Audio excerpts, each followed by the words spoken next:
Assalamualaikum warahmatullahi wabarakatuh. Perkenalkan, nama saya Alpigena Paujia. Saya adalah mahasiswa program studi pendidikan Islam anak usia dini dengan NIM 324250004. Melalui video ini, saya akan mempresentasikan hasil pengerjaan tugas UAS untuk mata kuliah Sejarah Peradaban Islam dengan topik bahasan Dinasti Umayyah. Baik, kita mulai pembahasan pertama. Teman-teman, pernahkah kita berpikir setelah Nabi Muhammad SAW wafat dan masa Khulafaur Rasyidin berakhir, siapa yang kemudian melanjutkan kepemimpinan umat Islam? Jawabannya adalah dinasti Umayyah. Dinasti Umayyah adalah dinasti kekhalifahan Islam kedua setelah Khulafaur Rasyidin yang berkuasa dari tahun 661 Masehi hingga 750 Masehi. Nama dinasti ini diambil dari nama pendirinya, Muawiyah bin Abi Sufyan, yang berasal dari kaum Bani Umayyah, salah satu klan termuka dalam suku Quraisy di Mekah. Sekarang kita masuk ke pembahasan kedua, yaitu sejarah dinasti Umayyah. Menurut Syekh Amir Ali dalam Soft History of the Space tahun 1899, Muawiyah bin Abi Sufyan adalah seorang pemimpin yang sangat cerdas dan memiliki kemampuan diplomasi yang luar biasa. Ia berhasil mengkombinasikan kekuatan dan mendirikan ibu kota kekhalifahan di Damaskus yang sebelumnya merupakan pusat kekuasaan Romawi Timur di Suriah. Selama 90 tahun berkuasa, dinasti Umayyah dipimpin oleh total 10 orang khalifah. Tidak mungkin kita bahas semuanya secara mendalam.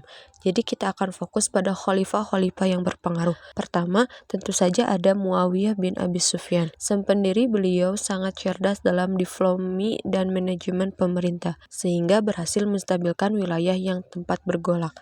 Lalu ada Abdul Malik bin Marwan, yang merupakan sosok reformator besar. Beliau yang pertama kali menetapkan bahasa Arab sebagai bahasa resmi negara dan mencetak mata uang Islam sendiri berupa dinar emas dan dirham perak. Puncak kejayaan terdiri di masa Al-Walid bin Abdul Malik.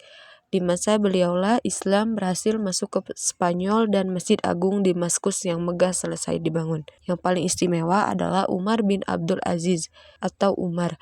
Meski hanya memerintah sekitar 3 tahun, beliau dijuluki oleh para sejarawan sebagai khalifah kelima Khulafaur Rasyidin karena keadilannya yang luar biasa dan kedekatannya dengan rakyat. Dan terakhir ada Hisam bin Abdul Malik yang dikenal sebagai administrator ulung dan berhasil menjaga kestabilan ekonomi kekhalifahan.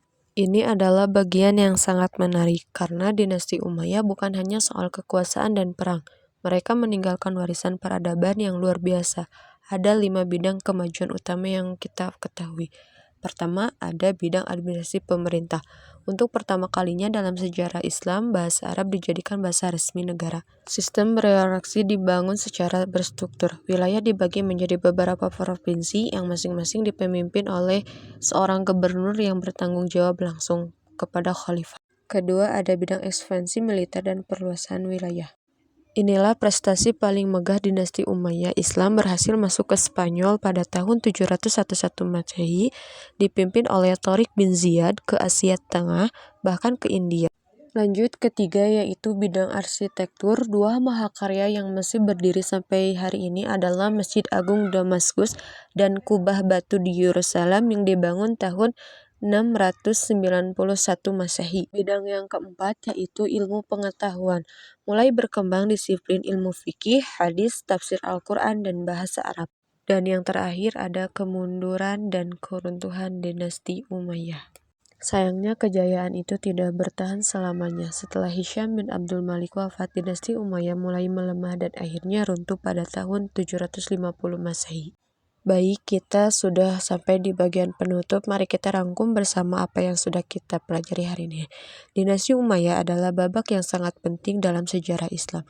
Dari satu sisi kita menyaksikan keberhasilan yang luar biasa, peluasan wilayah yang masif, kemajuan administrasi, arsitektur, dan memekau, dan terbangunnya fondasi ilmu pembangunan wilayah Islam.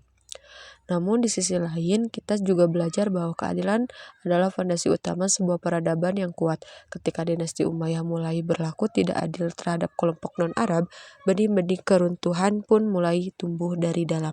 Khalifah Umar bin Abdul Aziz mengajarkan kepada kita bahwa pemimpin yang adil dan dekat dengan rakyat jauh lebih kuat dan lebih dicintai dibandingkan pemimpin yang hanya mengandalkan kekuasaan militer dan kekayaan. Sebagai calon pendidik, kita dapat mengambil pelajaran bahwa sejarah bukan sekadar hafalan tanggal dan nama. Sejarah adalah cermin yang mengajarkan kita bagaimana membangun peradaban yang bermartabat, adil, dan penuh ilmu. Mungkin itu saja yang bisa saya dapat sampaikan. Mohon maaf bila ada kesalahan. Wabillahi taufiq wal hidayah. Wassalamualaikum warahmatullahi wabarakatuh.